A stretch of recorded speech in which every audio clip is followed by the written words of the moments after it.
Shyam Sai Khurailakpa Ningthau Singhasan Phangnabagi Masagi Khwai Pumnamaktagi Hena Chawba Hak Leina Ningthau Phambal Kalak Pidana Mapai Bungogi Ningba Thungnabagidamak Ningthau gi Singhasan Kathokiba Maitai Ningthau Macha Singi Manungda Ahanbane Lairen Maidingu Mayamba Garbaniwas Maharaj ki Leima Ahanbi Yoirum Lon Lambaso Arambam Ningol Tabang Lanthavi Maharani na Khwaidagi Ihan Hana Pangjaba Mazai Bungone Shyam Sai Khurailakpagi Ahanba Mamingdi Kainau Chingsomba Haina Kawi Amasung Mahak Sok Lisinga Magasatru Kuntra Humdoigi Tawan Thagi Thanin Thabung Kristapta Lisinga Magasatre Tarama Thoigi August ki Ahanba Chayon gi Iraida Maitrabak ki Leimaning Tho Konda Malem Taibang Phaurakhi Maidingo cha si Leimaning Tho Kongi Mitki Mani Waina Masagi Sahi Taret Phawbada Makhada Manau Tadana Leiraklabaso Thoidokna Kebak Thokna Kethokpagi Mawong Leirakte Mahakna Mahi Masing Tambagi Matam Yoraklabada Matamduda Chatnaba Maitai Nupa Mawoibagi Mahi Masing Salangi Mahi Ningthina Pukning Changna Tamlaki Waphamasi Mahakna Maidingo Garbaniwas Maharaj ki Sana Haktakki Athoiba Lanjing Puren Taruk Taret ki Matung Inbangam Lakhiba Sina Pongdokli Maidingo cha Shyam Sai na Khurailakpa oibasi Mato Nibungo Mungyang Bana Yaskul Lakpa Oi Kraba Matung Kristapta Lisinga Magasatret Kuntaruki Adwaida Waikibane Mahak Hairiba Chahi Kristapta Lisinga Magasatret Kuntaruki Adwaida Yumban Bagi Punsida Kongdaki Maidingu cha Sina Iwanglen Wayan Bam Chanu Moirang Them Ningol Chakha Maring Loi Khombiga Haina Singnaduna Luhongki Mahaki Yumban Bagi Punsida Liri Khwerina Palakpana Kristapta Lisinga Magasatret Kuntaret Ki Adwaida Mazai Bungo Ahan Gaura Shyam Kristapta Lisinga Magasatret Kunmapan Gi Adwaida Mazai Bungo Bhaige Chandra Amadi Kristapta Lisinga Magasatret Kuntrani Thoigi Adwaida Mazai Bungo Krishna Chandra Pokhirami Aduga Maidingu sa Shyam Sai na Khayoiron Thongbam Chanu Amasu Panaduna Mazai Bungo Bhavananda Pokhi Adubo Maidingu sa Sigi Taloya Hanbi Wayan Bam Chanu Asi Sok Lisinga Magasatruk Humpu Humdoigi Lamdagi Tarataruk Ni Panba Kristapta Lisinga Magasatret Nifuni Thoigi April gi Angan Matam gi Sagol Sen Namitta Manung Matam Chadana Laigi Khuya Tanki Maidingu sa Shyam Sai Khurailakpa si Mapai Bungo Garbaniwas Maharaj na Sakti Dharmagi Kalika Devi Lat Palaining Buthaloktuna Kristapta Lisinga Magasatret Taramangada Ahom Ningthaugi Guru Galoinana Bharagya Kuntrama Pantholakpada Yaurakpa Gopal Das Bharagya da Guru Oiduna Sok Lisinga Magasatruk Kuntrama Pangi Meragi Thajen Kristapta Lisinga Magasatret Taret ki October gi Ahum Suba Chayonda Nimandi Dharmada Diksha Lobusida Yauduna Mahaksu Dharmasi Chatki Matamasida Mahak Sahi Taret Khakta Ngairibani Maitrabakta Gopal Das Bharagya Guruna Marai Pakta Kristapta Lisinga Magasatret Kungi September gi Ani Suba Chayonda Chatkirame Guru Asina Mekhli Des Manipur Thadoktuna Chatkibadagi Guru Asiga Ahom Leipaktagi Lakminaraga Leipak Sida Kristapta Lisinga Magasatret Taramangadagi Leirakpa Atopa Bharagya Ama Sadidas Kosai Kawana Mahaki Masagi Punsigi Thak Wangkhat Hanabagi Honanabagi Kudong Chaba Mapangkirame Mahakna Kanna Honaduna Manipur bu Hindu Rajya ma Kristapta Lisinga Magasatret Kun Mangagi April Thadagi Uhanki Mahakna Amuksu Maidingo da Kanna Taksinduna Mahakna Yokat Ningliba Amasung Sandok Ningliba Hindu Vaisnav Dharmagi Ramandi Sampradai Sok Lisinga Magasatruk Yangkai Mathoigi Waksingi Thanin Nong Kristapta Lisinga Magasatret Kuntragi January gi Aroiba Chayon gi Yumsa Kaisada Lohanki Asumna Maidingo Garbaniwas Maharaj na Asanba Manai Kharagaloinana Ramandi Dharma Chatki ꯑꯗꯨꯕꯨ ꯂꯩꯄꯥꯛꯁꯤꯒꯤ ꯑꯌꯥꯝꯕ ꯃꯤꯌꯥꯝꯅꯗꯤ ꯍꯥꯟꯅꯒꯤ ꯅꯤꯃꯥꯟꯗꯤ ꯕꯩꯁꯅꯕ ꯙꯔꯃ ꯁꯝꯄ꯭ꯔꯗꯥꯏꯕꯨ ꯆꯠꯅꯔꯤ꯫ ꯃꯄꯥ ꯏꯕꯨꯡꯉꯣꯅ ꯔꯃꯥꯟꯗꯤ ꯙꯔꯃ ꯂꯧꯈ꯭ꯔꯕꯁꯨ ꯁꯝꯖꯥꯏ ꯈꯨꯔꯥꯏꯂꯥꯛꯄꯗꯤ ꯅꯤꯃꯥꯟꯗꯤ ꯙꯔꯃꯗ ꯂꯦꯞꯇꯨꯅ ꯑꯗꯨꯃꯛ ꯂꯩꯔꯤ꯫ ꯔꯃꯥꯟꯗꯤ ꯕꯩꯁꯅꯕ ꯙꯔꯃ ꯁꯝꯄ꯭ꯔꯗꯥꯏꯒꯤ ꯃꯔꯨꯑꯣꯏꯕ ꯂꯥꯏ ꯑꯃ ꯑꯣꯏꯔꯤꯕ ꯔꯨꯗ꯭ꯔ ꯑꯕꯇꯥꯔ ꯍꯅꯨꯃꯥꯟꯒꯤ ꯃꯨꯔꯇꯤ ꯂꯤꯡꯈꯠꯇꯨꯅ ꯂꯥꯠꯂꯕꯁꯨ ꯃꯩꯗꯤꯡꯉꯨꯆꯥ ꯁꯝꯖꯥꯏ ꯔꯃꯥꯟꯗꯤ ꯙꯔꯃ ꯂꯧꯈꯤꯗꯦ꯫ ꯃꯩꯗꯤꯡꯉꯨ ꯒꯔꯕꯅꯤꯋꯥꯁꯅ ꯔꯃꯥꯟꯗꯤ ꯙꯔꯃꯕꯨ ꯂꯧꯍꯟꯅꯤꯡꯕꯒꯤ ꯈꯣꯡꯊꯥꯡꯗ ꯅꯤꯃꯥꯟꯗꯤ ꯙꯔꯃ ꯆꯠꯄꯁꯤꯡꯕꯨ ꯈ꯭ꯔꯤꯁꯇꯥബ്ꯗ 1939 ꯃꯦ ꯊꯥꯗ ꯋꯥꯀꯣꯡꯍꯟꯈꯤ꯫ ꯍꯥꯏꯔꯤꯕ ꯐꯥꯏꯟ ꯇꯧꯕ ꯑꯁꯤꯗ ꯃꯩꯗꯤꯡꯉꯨꯆꯥ ꯁꯝꯖꯥꯏꯁꯨ ꯌꯥꯎꯈꯤ ꯑꯃꯁꯨꯡ ꯋꯥꯀꯣꯡꯍꯟꯕꯁꯤꯡꯕꯨ ꯈ꯭ꯔꯤꯁꯇꯥബ്ꯗ 1939ꯗ ꯑꯃꯨꯛꯁꯨ ꯂꯣꯏ ꯊꯥꯗꯨꯅ ꯆꯩꯔꯥꯛ ꯄꯤꯈꯤ꯫ ꯍꯥꯏꯔꯤꯕꯁꯤꯡ ꯑꯁꯤꯒꯤ ꯏ ꯄꯥꯎꯗꯤ ꯆꯤꯔꯣꯡ ꯑꯣꯝꯕꯒꯤ ꯀꯨꯝꯁꯣꯛ 1938 ꯁꯖꯤꯕꯨ ꯊꯥ 18ꯅꯤ ꯂꯩꯄꯥꯛ ꯄꯣꯛꯄ ꯈ꯭ꯔꯤꯁꯇꯥബ്ꯗ 1939ꯒꯤ ꯃꯦꯒꯤ ꯑꯍꯥꯟꯕ ꯆꯌꯣꯜꯗ ꯅꯤꯃꯥꯟꯗꯤ ꯆꯠꯄ ꯈꯤꯕꯤꯛ ꯋꯥꯀꯣꯡꯉꯦ꯫ ꯁꯥꯏꯈꯣꯝ ꯂꯨꯋꯥꯡꯒꯤ ꯀꯨꯝꯁꯣꯛ 1935 ꯏꯉꯦꯟ ꯊꯥ 18ꯅꯤ ꯈ꯭ꯔꯤꯁꯇꯥബ്ꯗ 1939ꯒꯤ ꯑꯥꯒꯁꯀꯤ ꯑꯍꯥꯟꯕ ꯆꯌꯣꯜꯒꯤ ꯅꯤꯡꯊꯧꯀꯥꯕꯗ ꯏꯕꯨꯡꯉꯣ ꯁ꯭ꯌꯥꯝꯁꯥꯏ ꯑꯍꯟꯕꯅꯦ ꯅꯤꯡꯊꯦꯝ ꯃꯅꯥꯎ ꯃꯅꯨꯁꯥꯏꯅꯦ ꯑꯅꯤꯃꯅ ꯆꯤꯡꯕꯅ ꯃꯤꯋꯥ ꯀꯣꯡꯕ ꯈꯤꯕꯤꯛꯄꯨ ꯄꯟ ꯈꯨꯗꯤꯡ ꯊꯥꯏꯌꯦ꯫ ꯋꯥꯐꯝꯁꯤꯡ ꯑꯁꯤꯗ ꯃꯤꯠꯌꯦꯡ ꯊꯝꯗꯨꯅ ꯌꯦꯡꯉꯛꯄꯗ ꯃꯩꯗꯤꯡꯉꯨꯆꯥ ꯁꯝꯖꯥꯏ ꯑꯁꯤ ꯅꯤꯃꯥꯟꯗꯤ ꯙꯔꯃꯗꯒꯤ ꯍꯣꯡꯗꯅ ꯂꯩ, ꯔꯃꯥꯟꯗꯤ ꯈꯛ ꯂꯧꯈꯤꯗꯦ꯫ ꯃꯩꯗꯤꯡꯉꯨꯆꯥ ꯁꯝꯖꯥꯏ ꯈꯨꯔꯥꯏꯂꯥꯛꯄꯒꯤ ꯔꯥꯖꯅꯤꯇꯤꯒꯤ ꯈꯣꯡꯊꯥꯡ ꯑꯁꯤ ꯃꯍꯥꯛꯅ ꯈꯨꯔꯥꯏꯂꯥꯛꯄ ꯑꯣꯏꯕ ꯈ꯭ꯔꯤꯁꯇꯥബ്ꯗ 1939ꯒꯤ ꯑꯗꯨꯋꯥꯏꯗꯒꯤ ꯍꯧꯈ꯭ꯔꯦ꯫ ꯑꯗꯨꯕꯨ ꯊꯣꯏꯗꯣꯛꯅ ꯃꯤꯃꯥꯡ ꯊꯣꯛꯄ ꯊꯕꯛ ꯊꯧꯔꯝ ꯄꯥꯏꯈꯤꯕꯒꯤ ꯏ ꯄꯥꯎꯗꯤ ꯙꯔꯃ ꯅꯤꯇꯤꯒꯤ ꯄꯔꯤꯡꯗꯒꯤ ꯔꯥꯖꯅꯤꯇꯤꯅ ꯋꯥꯀꯣꯡꯕ ꯑꯃꯁꯨꯡ ꯂꯣꯏ ꯊꯥꯕꯒꯤ ꯈ꯭ꯔꯤꯁꯇꯥബ്ꯗ 1939ꯗ ꯆꯩꯔꯥꯛ ꯐꯪꯕ ꯑꯁꯤꯅ ꯑꯍꯧꯕ ꯋꯥꯐꯝ ꯑꯣꯏꯈꯤ꯫ ꯑꯗꯨꯕꯨ ꯊꯧꯅꯥ ꯐꯕꯁꯤꯡꯒꯤ ꯃꯊꯧꯅꯥ, ꯇꯧꯕ ꯉꯝꯕꯁꯤꯡꯒꯤ ꯃꯇꯤꯛ ꯃꯒꯨꯟ ꯑꯃꯁꯨꯡ ꯑꯀꯟ ꯑꯊꯧꯁꯤꯡꯒꯤ ꯂꯥꯟ ꯄꯥꯝꯕꯒꯤ ꯃꯆꯠꯄꯨ ꯈꯛ ꯂꯣꯠꯁꯤꯟꯗꯨꯅ ꯊꯝꯕ ꯌꯥꯗꯦ꯫ ꯁꯝꯖꯥꯏ ꯈꯨꯔꯥꯏꯂꯥꯛꯄꯅ ꯅꯤꯡꯊꯧ ꯃꯆꯥ ꯑꯃ ꯑꯣꯏꯅ ꯂꯩꯉꯥꯛꯂꯣꯟꯒꯤ ꯊꯧꯗꯥꯡꯗ ꯁꯥꯆꯠ ꯂꯥꯟꯆꯠꯄ ꯍꯥꯏꯕꯁꯤꯗꯤ ꯊꯥꯗꯣꯛꯄ ꯌꯥꯗ꯭ꯔꯕ ꯃꯊꯧꯅꯤ꯫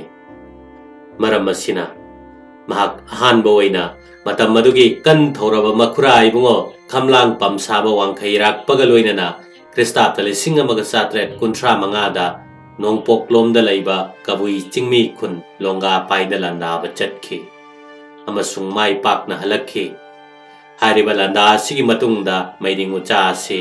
ꯃꯇꯝꯗꯨꯒꯤ ꯑꯀꯟ ꯑꯊꯧ ꯑꯃ ꯑꯣꯏꯔꯤꯕ ꯑꯃꯁꯨꯡ ꯙꯔꯃꯒꯤ ꯄꯔꯝꯗꯁꯨ ꯂꯩꯄꯥꯛ ꯄꯨꯝꯅꯃꯛꯀꯤ ꯒꯨꯔꯨ ꯑꯣꯏꯔꯤꯕ ꯁꯥꯟꯇꯤꯗꯥꯁ ꯃꯍꯟꯇꯒ ꯂꯣꯏꯅꯅ ꯈ꯭ꯔꯤꯁꯇꯥബ്ꯗ 1938-39ꯒꯤ ꯂꯣꯟꯅꯕꯗ ꯑꯋꯥ ꯂꯩꯄꯥꯛꯇ ꯂꯥꯟꯗꯥꯕ ꯆꯠꯂꯨꯏ꯫ ꯑꯗꯨꯒ ꯑꯋꯥ ꯂꯩꯄꯥꯛꯇ ꯂꯥꯟꯁꯪ ꯁꯥꯔꯒ ꯊꯥ 3 ꯂꯥꯂꯛꯀꯤ ꯂꯥꯟꯕꯟ ꯂꯥꯟꯁꯪ ꯃꯅꯨꯡꯗ ꯂꯦꯟꯈꯤꯔꯝꯃꯤ꯫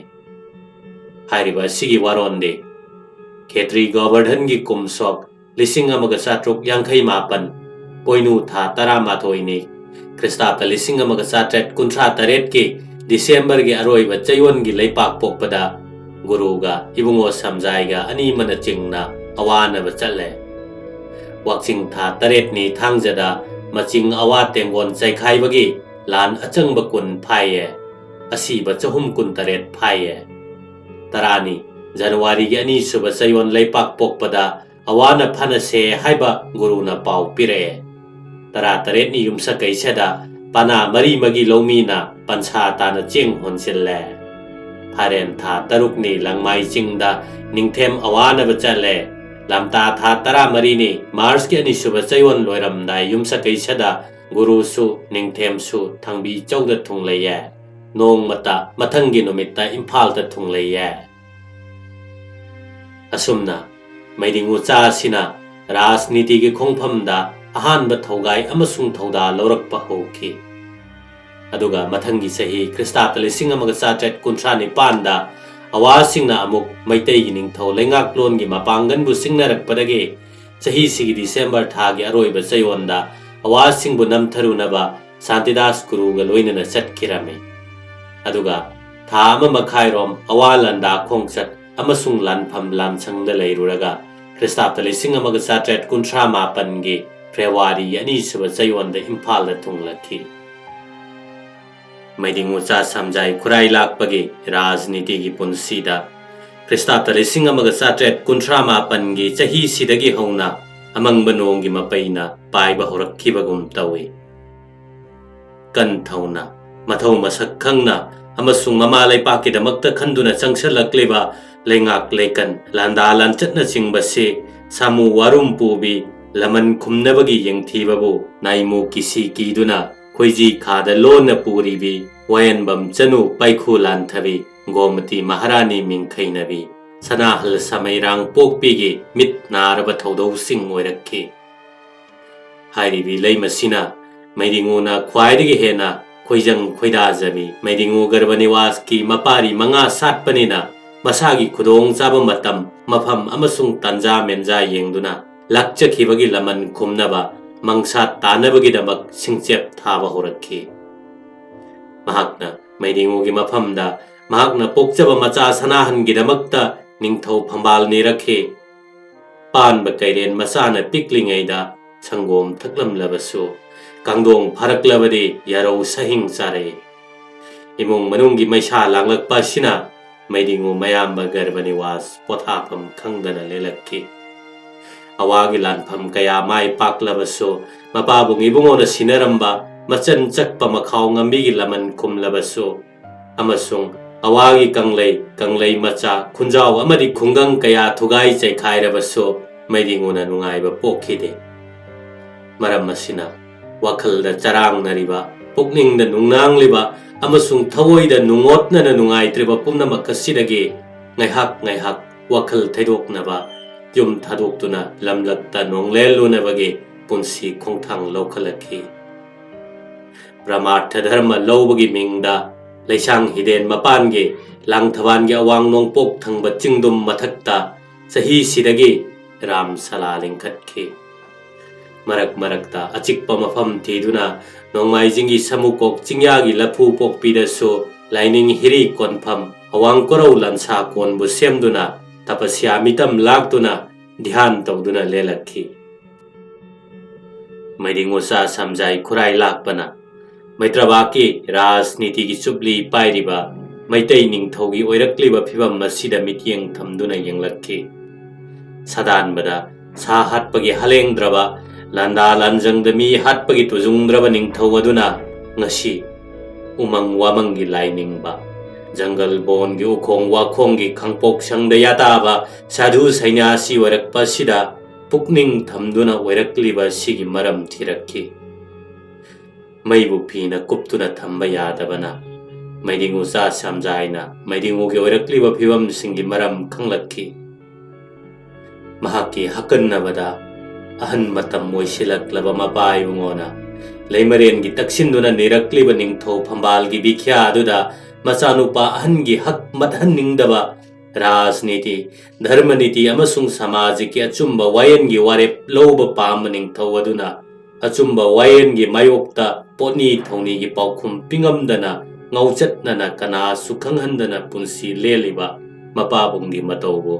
Maidingucha Shyam Sai Khurailakpana khanglakhi hinglingaida ngaihak mithak thongba sibagi chatkibada puba yararoidaba ningthau phambal sikhiba numittuda loikhigadaba ningthau oibagi nungaiba mahaki hakna kanbagi damak sargadagi hena wangna iratkadaba mapai bungona mahaki maramgi damak ngauchatnana achikpa thiduna punsigi siba ngaiduna lairibado mahaki wakhanda mami taraklabada ningthau macha singna kalak mihounaraba ningthau phambalado Maidingucha Shyam Sai gi mafamda tingkhang tumbauna saba amuksu maina yomba phampham ama oina khalakhi maduna atopagi thawaibu wahannabagi maram oirabadi madu thadokpa tai haiba wakhal asi poduna Maidingucha Shyam Sai na mapai bungogi laining kon ram salada lakhirame mapai bungogo naduna mahaki thamoida laiba waramgi asengbado hangatchakhe mahak ningthau phambal pamjade macha oiba singna pamjaba mapa mama gi nungsibada palem mama leiduna so panthau mapa gi nungsibado pamje madu khakta pibiyo ningthau phambal pibigano Ngasidagi Maitai Ningthogi Pambal Thadok Jarabane Haina Sari Namung Sondona Masage Hak Mapabung the Katoki Mazai Bungo Samzai Yasigum Batodo Kasina Maidingu Garbani Waspo Karinungi Tauzarubano Haina Tamoi the Omduna Chakali Adubo Mazai Bungo Gidamak Zautok Sabaduna Mahakpu Nungai Badi Nungai Hanki Taseng Namak Shyam Sai Khurailakpa Mabai Bungogi Matik Charaba Macha Anige Manungda Toidok Henokna Mapaning Baning Tho Machani Mazai Bungo Shyam Sai Gi Kathok Pagi Lamchat Asina Haining Ludraba Mapai Bungo Garbani Waspo Nau Hongnana Pukning Thogatki Gomati Rani Gi Maphamda Mazai Bungo Shyam Sai Gi Damakta Sauthok Sabagaloinana Sen Tanga Paikak Lishing Manga Kaitenda Sai Ki Aduga Sok Lising Amaga Satruk Marifu Nithoigi Poinu Tha Kristabta Lising Amaga Satret Nifu Mathoigi December January da Awala Landabagi Wapam Lokalaga Sahi Sigi Waxingi Nini Panbada Awada Landaru Naba Kongshan Ki Maidingo Sina Awale Pakta Landaba Si Landa Landaru Bamafam Singadu Loi Sanduna Tang Taba Lengak Pahaptuna Palhanba Amasung Sahigi Loi Pot Kahanduna Makha Polhanbagi Thodo Adudi Natte Sahi Landaduna Lanlok Pot Komba Amasung Lairamba Linkhatlamba Kungang Sing Nei Khaiduna Manghan Bagi Machat Matawni Mahakna Awada Thangna Kristabta Lising Amaga Satret Kuntra Nipan Kuntra Mapandagi Lising Amaga Satret Nifu Mari Nifu Manga Phawa Landaduna Medu Davayem Matchem na Singba Sahar Sing Atai Kungang Kaya Mang Takhan Badagi Mahakpa Wasingi Akibi Waina Mingtone Hariba Sigi Mamang the So Kristabta Lising Amaga Satret Kunga Manga Kristabta Lising Amaga Satret Kuntra Manga Amasung Kristabta Lising Amaga Satret Kuntra Tareta So Sahi Kanana Landa Kravani Adubo Kristabta Lising Amaga Satret Nifu Mathoigi Landa Sidadi Awasinga Manipur Tampaki Nongpok Lomda Amasung Awagi Lamkai Manungda Lairiba Maring Chingmi Singa Awaga Lotuna Kibadagi Awasingna Lanpamdagi Sian Kraga Maring Amasung Tarau Singmi Singna Maitai Tampakta Landaraki Amasung Maitai na Wadagi Halakpagi Lambida Tatuna Landa Silaklaga Maitai Lambi Tinki Adubo Maidinguna Lambi Koithoktuna Ana Lambi Romda Laktuna Tampakta Tunglaki Maidingo Sigi Awalandabagi Kongchat Asida Maidingo Cha Shyam Sai Asi Mapai Bungogi Thogal Ilibani Maidingo Cha Asi Mapai Bungona Masagi Hak Amasung Maitrabaki Ningtho Pambal Lanthokkiba Numit Asidagi Mapai Bungoda Thawai Haksang Sukkathokhtuna Mayum Maran Yaida Handana Mapai Bungona Leiba Maphamda Leikrabani Chatpa Maphamda Tungin Nakrabani Amasung Matam Pumnamakta Mamigum Loinakrabani Adubo Maring Sing na Lakchakiba Tampakta Landaduna Palen Langathen Kakching Amasung Hairok Kungang Mari Mai Thaduna Chakhairamba Sigi Laman Kumnaba Maton Si Bungo Mantri Kamlang Pamsaba Senapati Wangthaira Pagaloinana Maring Kungang Sing da Landaba Chatki Masigi I Paudi Moirang Koirengi Kumsok Lising Amaga Satruk Humpunithoi Lamta Tha Kunhumdoini Kristabta Lising Amaga Satret Nifumathoigi Mars Ki Ani Suba Chayongi Iraida Mantri na Chingna Khurailakpa Sanahan na Chingna Lepak Ayamba Maring na Basane Maring Sing Munam Tharaba Matungda Maitai Lepaki Lanmi Sing Angam Mathau Sing Amasung Maidingu Cha Shyam Sai Khurailakpa Tekta Kaidana Halakki Maidingu Garbani Wasta Ningthau Singhasan Phamjararoi Ningthau Oijararoi Haina Kathokraba Matungda Shyam Sai na Mapabung Ibungogi Thogal Thadoktana Leiringaida Lepak Manungi Chaukhat Thorangda Mahakasi Pukning Changduna Leiri Asigumma Matam Masida Tat Natana Tat Tauba Awasingi Mamu Yaiteknaba Makoigi Lepak Manungda Lanpham Lansang Saduna Leiraga Matam Tanja Charabada Kudong Chabi Yengduna Awabu Naikhainabagi Thorangda Maidingugi Thausinnina Guru Santidas Gosaina Kristabta Lising Amaga Satret Nifu Mari Changakpadagi Awada Maitaigi Lansang Linkhatuna Tengol Ngaktuna Leikhi Masigi I Paudi Komom Lamjagi Kumsok Lising Amaga Satruk Humpumanga Poinu Tha Thanin Kristabta Lising Amaga Satret Nifu Marigi January gi ahanba chayon gi nong langmai singda guruna awana ba jatra tawe wakching thadi leipak pokpana halle adu nomitta guruna awana ba sane Presapta lising amaga satret nifu marigi January thadagi leirakhiba sina sahi sigi July gi ani suba chayonda lanpham kudong thiningai natraga lansang ngaklibagi anaba nangba awaba taba amagi pau puduna ten subam khomba awadagi tholaktuna imphalda thunglakhi pawasidagi leipak angam mathau sing khanaraga mathau taba thabak pumnamak pangthok lugadaba mi thaduna tengbang lunaba wafam pukhalakpada maidingu cha samjai khurailakpa bu khanduna mapabunggi seba matam kharadam lapthoknaba hainarakhi maram asina samjai khurailakpana ten subam khombana thunglaba matung numit mapanni leiraga awagi maitai lansangda chatnaba khongsan-khi maikai amaromda awasingna makhoi ningthau dipati gidamakta maitai ningthau machanupi ama piyu haiduna awa ningthaugi mantra sagai angamba nanda sarana lojingduna imphalda chahi asi October gi ani suba chayonda thunglakhi maiding ucha samjaina awagi lamda leiriba maitai lansangda Christapta lising amaga chatret nifu marigi July gi ahum suba chayonda thunglaba matamdadi lanban sariba mafam adu ising nungsit phataba ayinga sa onabana chingbadagi maitai lanmi sing ana ayek taya marum thengnabagum tawki sariba maitai gi lansang sing ase awagi konong abha saharda landaba yanaba masigi nongchup thangba maikai gi kudong chaba mafam amada saramgadaba mali maramaduna awalan mi singna lona laklaga maitai gi mathakta landaduna hek chakhairamgadaba mali samsai khurailakpana Christapta lising amaga satret nifu marigi July dagi leirakpa sina sahi sigi December thagi ani suba chayon phawba sida maitai gi lanban sigi lanjing puren oiduna lansang lingkhalamba amasung lanban sibu ngaklamba Santidas nongaki amasung mahaki sawalwang tho asti puduna maiding usa samjai khurailakpa imphalda thunglakhi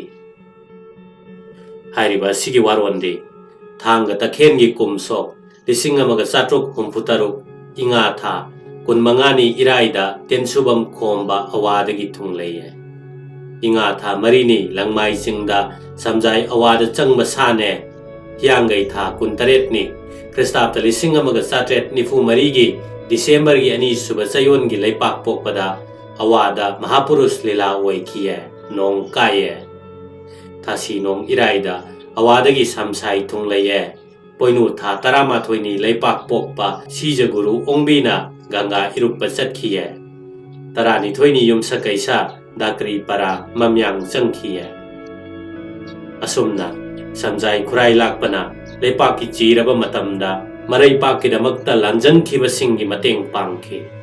amasung mapabunggi damakta lawpham thokpa thodang adu lawkhi adubo chahi sigi matungdagidi misang leitraba marup mapang kaina khraba amasung maroi manau leitrabagom leipak sigi rajniti gi yawonda kumai yengba nattana thaugai amata lawkhiba amadi thodang amata yakhidabagum tawre mahakna leipak thodang lawduna mimang thoklaga amasung mithak thonglaga kana gumbi kharagi mamitta kakcheng masa panbina paisinduna mithuppagum thokpa yawrakpadagi makhoi penanaba mapai bungogi nungainabagi damakta mapui bungogi thogalgi damakta punsi lenbagum tawkhre maiding ucha samjai khurailakpa maitai ningthau macha ma oibana mahaki matik okpa maran mathum leije amaromda muk mahakna khurailakpa oirakpadagi mahaki kangla lauramgi oina mahaki kaida phauna chingba kariba tamliba khungang sing yanba phiroi yanpot maikhu waira sajelam thongraibi makting poirau lamlauna chingba leibana chaba thakpadagi lempana leijabani aduga mahakna leipaki oiba sendan chenchat ki lamdang lawkhiba kharadi thingbai jam karugi kumsok lising amaga satruk humpu sajibu tha tarani Christapta lising amaga satret kuntrani pangi April gi aroiba chayon gi langmai jingda ibungo Shyam Sai na karongda thumkhong hukpa chatle bamon gangaram gi kumdi sok lising amaga satruk yangkhai nipan lamta tha kunithoini Kristapta lising amaga satret kuntragi April gi ahanba chayon gi thangjada guru ne Khurailakpa sana hanne aniyamana moirangda samu tanba chale samu taramathoi phaye kokmon lamjagi kumsok lising amaga satrok humphumanga hiangai gi kunni Kristapta lising amaga satret nifu humdoi gi December gi ahanba chayon gi yumsa kaisada sana hanna tupunta hiang singba chale aduga maidingu cha sigi mayum sangai Kristapta lising amaga satret nifu gi October thada mai hoduna chakhi masi amuk hana sanabagi uyan wayan bagi thabaksu maidingu cha sina tawkhi Shyam Sai Khurailakpana mahaki hak kauthokuna mapai bungogi penaba tawkhiba sina maidingu Garbaniwas Maharajna maning tawna ningthau phambal men khomba chit saida Kristapta lising amaga satret nifuni pangi megi aroiba chayonda piba ngamkhi maidinguna phambal sina thoklamlaga kangla konungdagi yum pumhong hongdoktuna mamangda semkhriba leisang hiden mapangi langthaban chingdunggi ram salada amasung apong ingkholgi ram salada leikhi Shyam Sai Khurailakpa so ram sala sida mama maharani ge loinana mapabungi thogal tawduna leirami maidingu Garbaniwas Maharaj na poksaba masanupa ahanna bidon lamlan ba masagum matu ipon pona mahaki nakta leibadu uraga masinda Sri Ram soli haibagi makai leiraga thamoi nungdadi lamda thada chakpa lamaina maikai sin thungna chakpagi maisak tuna chalagli amasung mikup khudingi maisa hengalakpagum tawrakli maram asina machin banda maka phongdana Sri Ram Chandragi Ram Rajya ma leihannaba lai ningkhibagum tawraduna korau lansana hiri konge khanbana bhajan tawpham dhyan tawba yaba mafam khalakhi aduga maidingu sigi thogalda thamoi katna tawjaraklaba moirang yumthangba lanhanba katwan oirambana Ramnagar Saurakna Kristapta lising amaga satret nifu taretta haingangi hanachingi nongchup thangbalamda semkibada konung mafam Maharaj ki sangai sanaba yathang piduna sahi sigi jungi ahum suba chayonda sagatki asumna sem saba pumnamaka siloiraga Garbaniwas Maharaj na Shyam Sai ga loinana Ramnagar gi konung asida Kristapta lising amaga satret nifu mapan gi April gi aroiba chayonda hongjinduna pankhi maidingu chitsai na kanglada panba amasung Garbaniwas Maharaj na haingangi Ramnagar konungda panba sida maitrabakta ningthau ani panbagi tanja du oirami Shyam Sai Khurailakpana thogal tawduna maidingu Garbaniwas na Ramnagarda palakpa sida mama samang khausabi satung sathaubi sayai sawaina lawonbi gi macha taruktuna kaidawjaba ngamkhide adubo warum kisi ki bidilep khide asumna tha taruklom haingang Ramnagarda palaklabada mangi lamdang amada Kristapta lising amaga satret nifu mangada awana leimani rangai maidingu mamom leitrabanina maidingu gi manaw wangkhairak pakhamlang pamsaba senapati mantri gi mamom wangamlon saita malabo mamom sakna awaning thaudi party da thajakhibabu lohong khongdong matam oiraklabadagi maidingu Garbaniwas na mamombu Ramnagar konungdagi hiangai tha ahan nong Kristapta lising amaga satret nifu mapangi November gi ani suba chayonda awa konungda thinbi khirami hairiba khongchat asida maidingu cha Shyam Sai Khurailakpana mapai bungo gi thogal ilami mamom saita malabo awaning thoda sinaramlaga maitrawakta hannabagi thorang torakpada maidingu cha Shyam Sai di mama lawon lawdrawi gi macha singi lamchat bebharado makha tana ujaningdraduna Manipur da thokchararoi haiduna awada le hokhi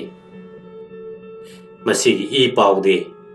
moiphongba maite ki kumsok lising amaga satrok humbudra mathoi hiangai tha ningthau kaba hanne Maharaj na Ramnagar gi manaw ibungo wangkhairak pamacha sija awalai mathin bachale mazai bungo Shyam Sai di awada leirawe maidingu cha Shyam Sai awa konungda leihoraga maidingu Garbaniwas na maitrabakta thoraktuna medu sahar yoraklabada awasingna makoina lakchinba amasung lakna phanaba ngamdraba koi kobami kanglupado laksin biramu haina haijaraduna maidingu Garbaniwasna awa konungda amuk handuna awagi lanmi puraga kareng phurupki mathakta landaki landa sida Samjai Khurailakpada natana maidingu gi thogan inba maitai pumnamak lan chatke amasung lanpham maduda Bamon Gangaram amasung Saugrakpam akong anidi maidingu gi mamangda koi athauba singa lan yanaduna sihauki aduga maidingu Garbaniwasti Mazai bungo Samjai na chingba lan ngamduna koi lanpha kaya marumga loinana awa konungda halaklaga awa ningthauda sinaramki maidingu Garbaniwasna koi jati laksilaba matungda awa konungdagi maitrabakta thoraktuna kanglada thunglakhi adabo Samjai Khurailakpade matam masida awada leihorami maram masina ningthau phambalgidamakta mikaribasingdugi wakhal khara makhaidi inglamme aduga mama saro lawanbigi pandamde Samjai Khurailakpa natte adubo mahaki thamoinunggi wafam mahaki mapuk thoki masasing natana atai khangkhiba yadre maramde kuina masa phawba kathoktuna puraklaba thamoigi tharom mito panganbasingna mami samhankhiba ngamba yai maidingu Garbaniwasna kanglada changlamlaga mahaki konung Ramnagarda numit tumaktada satke mahakna mahaki konungda tha taruklom palaklabada maidingu Garbaniwasna koiriba lamdam masigi lamkhaigi chingmairong phawbu oige hairi haiba tonga masandorakhe taunariba lalong ase thamoigi saithengna piba safuna mioi anigi wakhalda piraga thengnariba nungainadanabagi lalongni maidingu asina Manipura sum lairabadi ningthogi machanupa ahangi hak ase ngahak leitana mathi phonglakle aduna maidingu Garbaniwaspo kangla manungda ahakpa mityeng makhada yum amada koithok chathok hanba yadaba mawongda leihanki adubo leipak panbagi miyamgi mityeng michangsinggi wakhal ningthau oibada misau sanglakadaba asina chingbasing asi leibana thunamak maitrabak thadok hankinabagi poram yatke masigi I paude nong thombam sanonggi kumsok lising amaga satruk humrani thoi kalentha tara taretni leipak pokpada Ramnagardagi angom yumpham da leiye hiangai tha kunmapanne Kristapta lising amaga satret yangkhaigi December gi ani suba chayon iraida thangada kwa yengba chale ningthem chitsai Maharajna mapai bungo bu tanna tanthoe awada chatkhiye samurauda Lairik yengbam umananda hale samloiba kairungba mongbi jamba wangkai hidang moirang ningthau ten suba makhoi ahumdi ningthau naida chele tanna loi thaye hairiba sathok lanthok sing ase maidingu Garbaniwas kaktanatana Samjai Khurailakpagi punsiga sumari leine mahaki kathokpagi puksel amasung masagi oijaba thadokpagi liching ase apawwa wakhal amasung wakhalon leiba laman khumningbagi ikhau langlaba amasung ningthau singasanbo mika mihaujaba singna khangba ngamkhide nongmangkha makhongda suhi kharung lising hairabaso nongmangkhadugi manana amasung mapana khak thumlakloi maidingu Garbaniwaspo macha saba chit chaina mamagi thoin sindage Kristapta lising amaga satret yangkhaigi December gi ani suba chayonda maitrabakta leiraganu haina Kangla manunggi angom yumpham-dagi thangada kwa pambi Kristapta lising amaga satret nifu humdoi August September da thakhiba adu yengba chatpagi thangada leiringaida tanthokpagi pau pire maram asidagi maidinguna loktak landuna mayang Imphal taraga khongjomda haigatkhraga palel landuna kondong yaukhraga awalipak yauduna mazaibe masai tamalagi manakta changjapham lauduna leirame matam masida hairiba wa konung asida maidingu cha Samjai Khurailakpade Kristapta lising amaga satret nifuma pangi December dagi leiribani mapa macha unaduna mafam maduda khanaba honaba pumnamak khanaraga sitokrabatin hanjinba yadaba nongthakta tin setkalaga imaida taba haibasi soidabana aranba tawrudraga loire haiduna pukning themjinduna amasung wakhal phathaduna awalai pakta leirami Hawa Leipakta, Maidingu Garbaniwas, Mazai Bungo Shyam Sai Khurailakpa, Mazai Bungo Kisor Sai, Amasung Maidingu Gitogal in Babaite Nupa Nipu Yang Kairomna, Mazai Be Masaita Malagi Mingda, Tatara Hena Leraklame. Matamasida, Lepak Amagi Ningto Werakpa, Angam Matawina Lepak Panba Amagi Togai Purakpa, Taudang Lorakpa, Amasung Samas Niti Paramda, Ningon Mawagi Yumda, Lemja Saduna Labase, Maitai Singna Ikaiba Pokna Rakirame. Maramasina, Makoina, Sok Lissinga Magasatruk Humbura Humdoi, Christapta Lissinga Magasatet Yankai Matoigi, Yangai Ta, November, December the day, Awakonung Taduk to Nachalasi, Haina Lepnerame.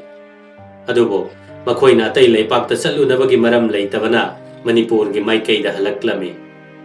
Makoina Maitra Bakta Halakpagi Power say, Matamdugi Maitei Konunda, Loina Pau, Lobana, I Pau Puna Makpanglame. Amasung Hairiba Kongpam Masidadi, Ningto Pambalgi Hakta, Langlo Weriba Maidingu Cha Ahanba Shyam Sai Khurailakpa so, Maidingu Garbaniwas Kitogal Ilaki Haiba Sisu Kanglame. Laman Kumning Bagi, Igi Laman Ina Kumba, Amasung Ningto Pambalda Panba Kairang Oina Lauribabo, Lang Kaiba Haiba Panda Masida Yumpam Oiduna, Maitai Kanglagi Aron Bakamada, Matau Leba Mi Makai Tinaduna, Singadaba Kuzin Pumba Sinakre. Hariba Sidagi Torak Pathodoki Parengde Lokram Tensubagi Kumsok, Lissinga Magasatruk Humudra Humdoi, Hiangai Tha, Christapta Lissinga Magasatet Yankai Matoigi, November, December da, Awadagi Hale Haibataduna, Nahakpam Taroi, Kaikran Bahidang, Yumna Hongba, Irom Lanchingba, Makoi Maribu Siduna, Ningtembu Lakale.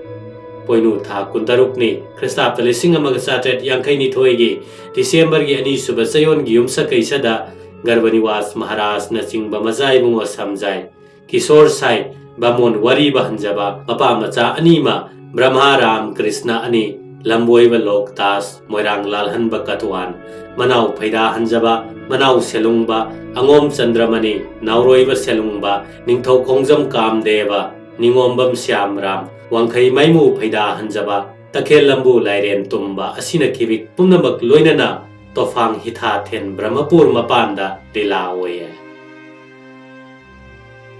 Asumna, Maidingu Garbaniwas Pohat Nava, Amasung Shyam Sai Khurailakpa Buloisin Nava, Gomati Maharani, Iromcha Ibung Siza Oina, Maidingu Garbaniwas na Yolak Pachit Sai, Tanga Sai, Savya Satsi, Bharat Sai, Amasung Satraghana Sai na Lautuna Duna, Satradhana Sai na Mapai Bungo Hat na Balusing Duna Laki.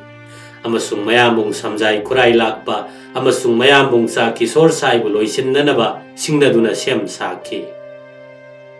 Hairiba Kongpam Masida, Lan Gidamakta Shyam Saduna Laklava Satraghan Sai Gilanmiga,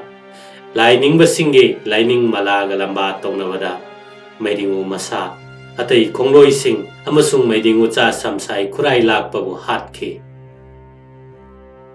Maidingu Ase, Barma Tompong Hitha Tel Haiba, Hiran Pamasigi, Ningti Turen Torban Nongaki. Malem Gizati Pumnamaki Itihasta, Ningtho Pambal Gidamak, Ningtho Macha Singna, Mapa Macha, Makura Maton, Mayamba Manau na Chingba Hatnaraba, Amasung Amana Amagi Makok Kaknabagi Thodok Wari na Pik Thalaba Marakasida, Manipur Itihaski, Mayai Chanma Matam Gitangkak, Aroiba Saruktagina, Anoba Matam Tangkaki, Maning Tamaningtho Panbagi Aroiba Matam Pawada, Mahaki Oina, Natraga Oinanaba Mamangda Taraba, Natraga Soidana Lauragadaba Ningtho Pambalbo, Kalak Mihokidaba, Amasung Atopagi Mapamda Lan Tokiba, Maitai Ningtho Macha, Shyam Sai Khurailakpane.